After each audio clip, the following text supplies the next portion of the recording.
I'm Natasha Waugh and welcome to the Film Ireland podcast. In this episode, I talk to Lenny Abrahamson about adapting Sally Rooney's best-selling novel Normal People, this 12-part series for the BBC.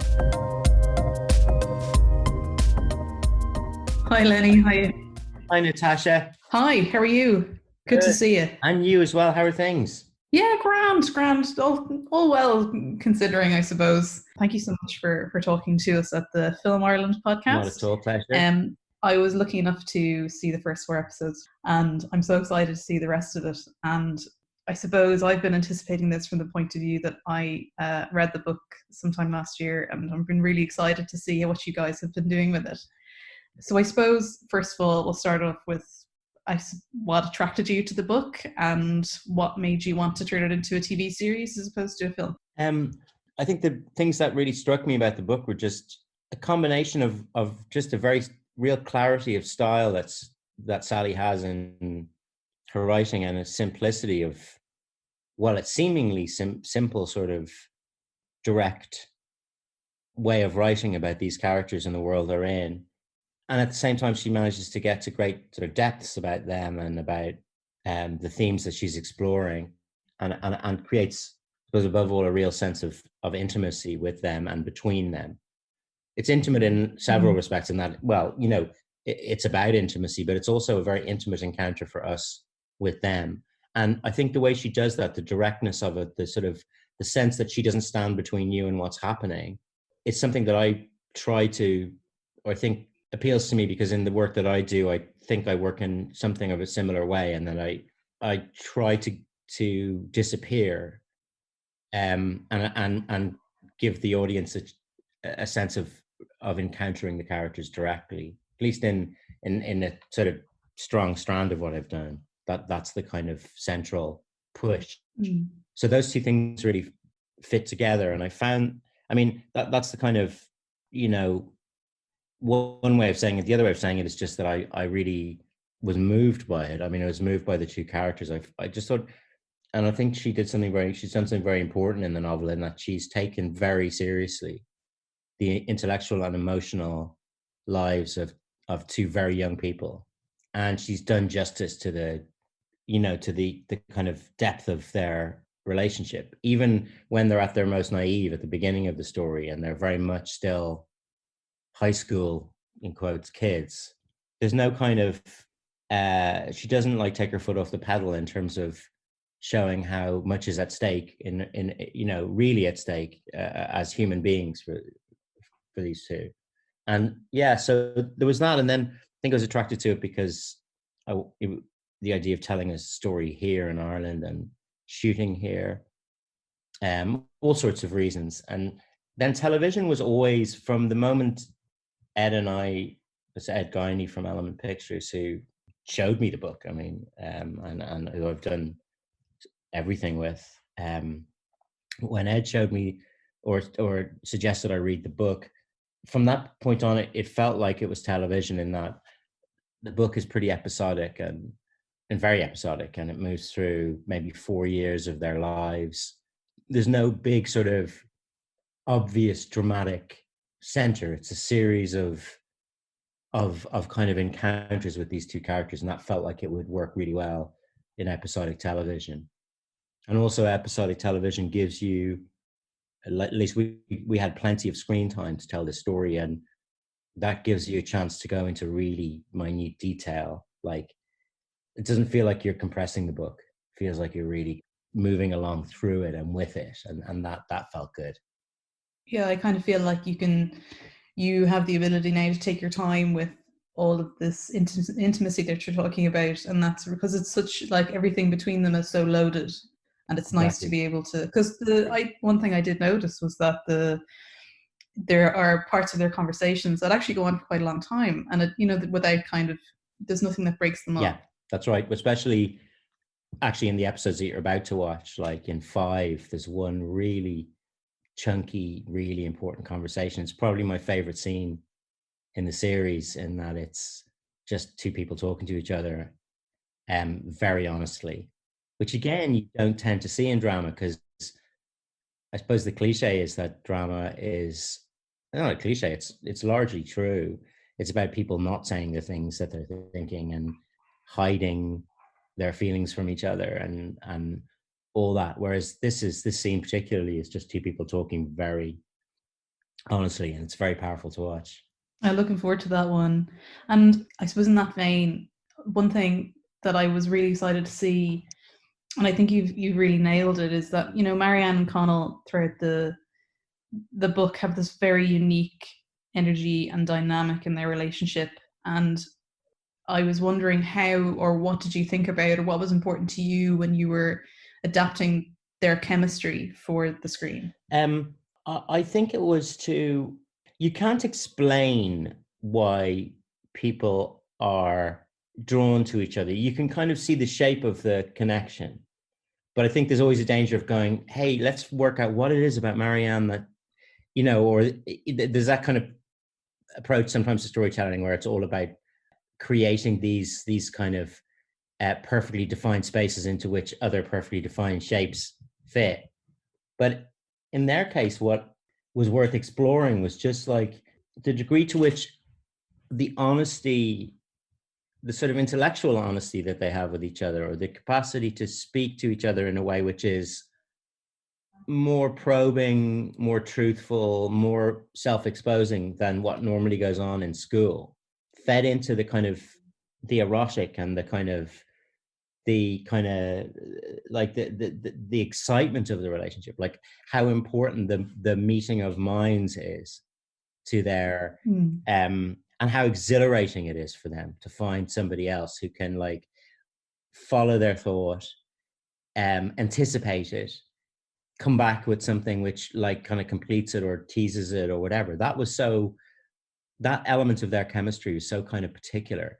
And it's very easy to sort of think of these two things as separate. You know, you have your character's relationship and there's a kind of like obvious sexual attraction, and then you kind of cut to the sex scenes, or that's this other dimension to the storytelling. But actually it was to weave the two of those things together that I thought was the most intriguing. And also then it comes down to the actors, you know, it comes down to finding actors who can find between them this kind of level of in-tuneness, you know, and in that way we're really lucky. And once you have that and you have that feeling on screen that there's something actually occurring between them, then that's the material out of which you're sculpting a story. You know, that's not something you can kind of invent.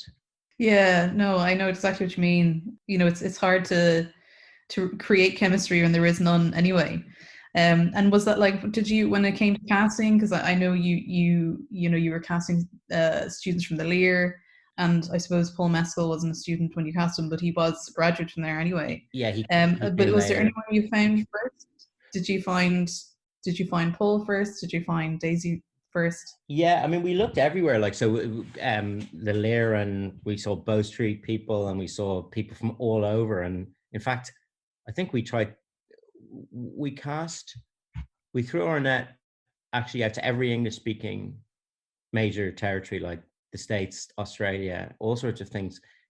Primarily actually for Marianne, because Connell came very early. Like Paul, when the casting process started, self-tape started to come in, like sorted and into lists of really kind of good people and suggested people by Louise Kiley, and she would sort of, you know, hone, like sort of send me lists of people she thought were worth looking at. And one of the first self-tapes I watched was actually Paul, and he was so good. And so he just made such brilliant choices about how he played Connell that I felt we had him, you know, pretty much from the start, although we couldn't really say that until we knew that we had somebody that worked with him. So it was a long process of bringing Paul back to read with people and whatever. But looking for Marianne, it just took longer, and we saw brilliant people, but nobody that felt like she was the other side of that particular couple. And until we saw Daisy, and that was a couple of months, maybe 3 months after we started casting. Like, it was a really quite close to the end when we got the two of them together. And once they were together, I felt like this was brilliant. And I remember Paul I remember talking to Paul, and I had such a strong feeling about it because we'd read him with, I think, about 4 or 5 brilliant women who, all of whom could have played Marianne. And I met Paul the next day, and I was going to tell him or a few days later, tell him who we'd cast. In fact, tell him we'd cast him, because we now knew we had our pair. And he was so relieved. And because he'd been strung along for ages, getting called back, the only person called back for the last sort of 6 weeks.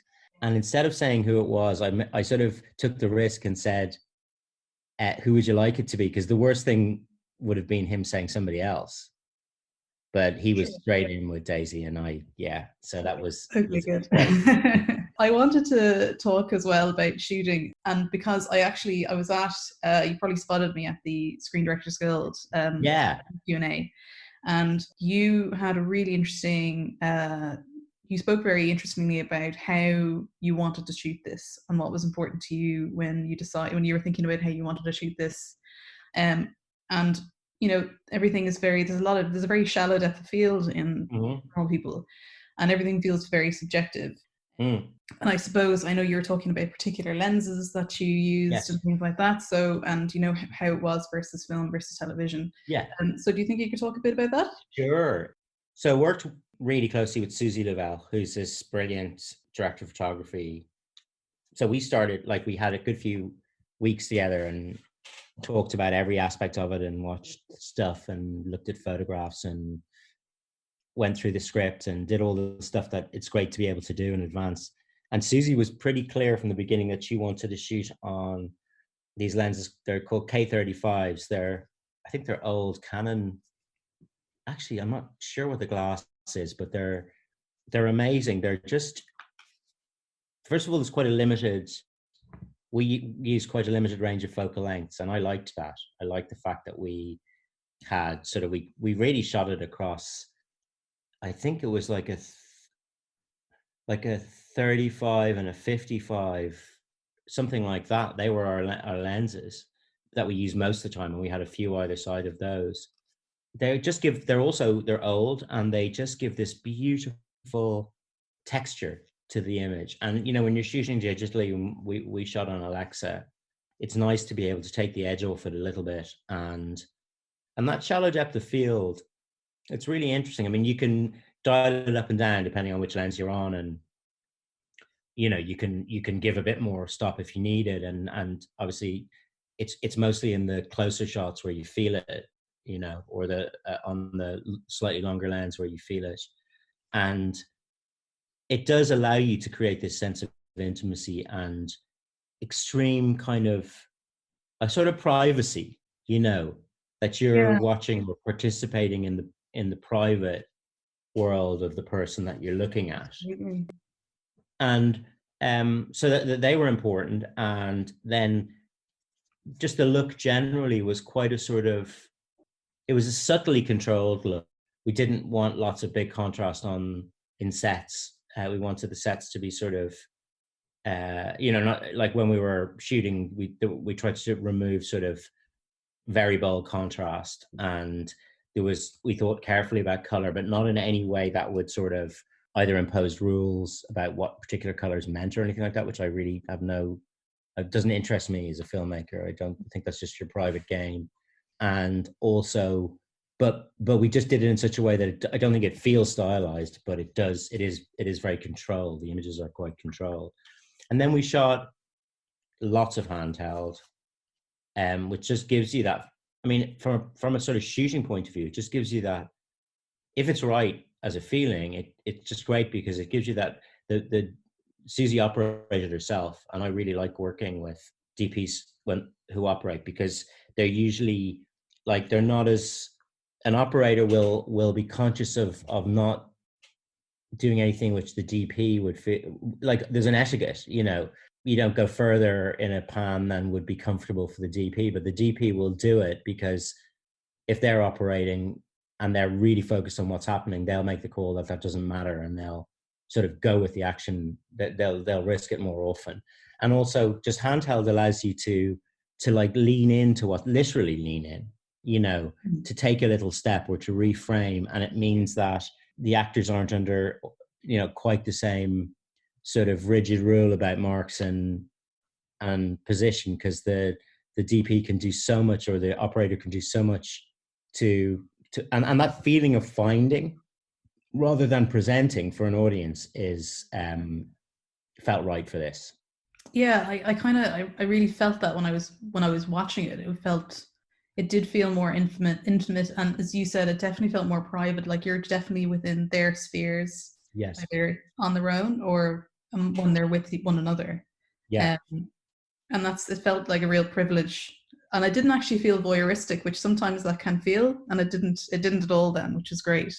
Yeah, I think as well, it's about how you do those frames, because it's a funny balance, and like sometimes the shot really works and sometimes it doesn't. It's very hard to describe what the difference is.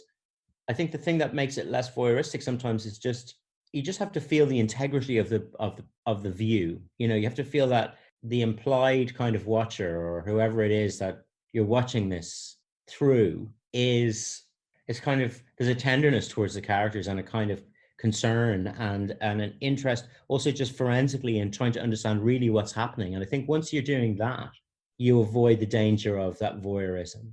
You know, so yeah, it's a really interesting question. What turns something from being intimate to being kind of unpleasantly or kind of awkwardly intrusive? Yeah. But yeah, no, it didn't, not at all. I thought it was just a really nicely framed position we're in when it comes to their relationship. Like you're kind of beside them rather than watching. Yes. Yeah. You know, really, really great. And I think that really lends itself to, I suppose, how you're constructing that intimacy that Sally has created. So lastly, I think before we leave you, I suppose, what was it that why did you decide, or did you decide yourself to do the first half of their journey, as opposed, like from school up until college, and rather than from, say, the middle of college till the end? Well, in a really sort of basic way, you know, if you go first, you set it up. So if you go first, you do the casting and pick a lot of crew who will stay for the whole thing. Like Hettie worked with Kate McCullough, and they both did an amazing job. So different DP, different first AD, but everybody else was pretty much the same. So I think going first just means that I could kind of, I suppose, shape it and set a sort of feeling and cast it and do all that stuff and be involved from the beginning. I would have been involved from the beginning in as an executive producer anyway, but in a different way. And I think I did like flirt with the idea of doing all of it, but there's a couple of things. First of all, I think the second half of the story is quite shifts in tone, and it was just felt interesting to give it to another, to somebody who's really good and allow her to sort of impose her view on it. And also just from a practical point of view, we would have had to take a big hiatus. Like, I wouldn't have been able to prep all 12 in one go. Sure. And it would have been, and sort of as well, I felt like I could squeeze for myself, like all the juice out of it, from a kind of filmmaking point of view, and the practice and process of making it work. I felt like I really got the full experience by doing the 6, but I did find it odd and tough in a way to hand over, because it's just, you get so attached to the characters and the actors, and it's so weird to be at home, and know that it's still going on and you're not there. Yeah. I suppose if it was me, I would, if I was directing that, I would get complete FOMO. I would get fear of missing out. Oh yeah. And I would be, totally. With the cast, I'd be like, do you like her better than you like me? Is that what I know. It's like, what do you mean you're laughing? What do you mean it was a great day? Yeah, it's just like when you ask someone, it's like, is she good? And you're dying for someone to say, well, no, she's rubbish. And you're like, yeah, I knew what I told you. Or what you want is, she's great, she's brilliant, she's not as good as you, but she's very, you want you want, so that you can go, oh, stop, Yeah. No, they loved her, so I didn't have that pleasure. Okay. Okay. So I think my last question really briefly is, what's next for you?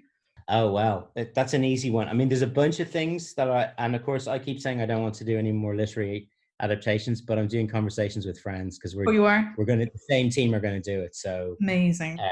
I couldn't say no. Okay. It's too good. And I've enjoyed being in Sally's world for so much that I want one more go of it before I say goodbye. Brilliant. Oh, that's absolutely brilliant to hear. Is that going to be a series as well?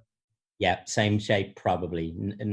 Probably similar sort of pattern. Yeah. I mean, will you film it here? Yes. Not exactly sure yet. It will be on the island for sure. Just not sure exactly where. Still very early days. Still working on the adaptation. Okay, cool. Brilliant. Okay, well, Lenny, thank you so much for talking to us, and it's been a pleasure as always listening to you. And I suppose just mind yourself in these strange days we're in. And you, Natasha. Yeah. Stay safe. Yeah, you too. I'll talk to you very soon. Take care. Thank you.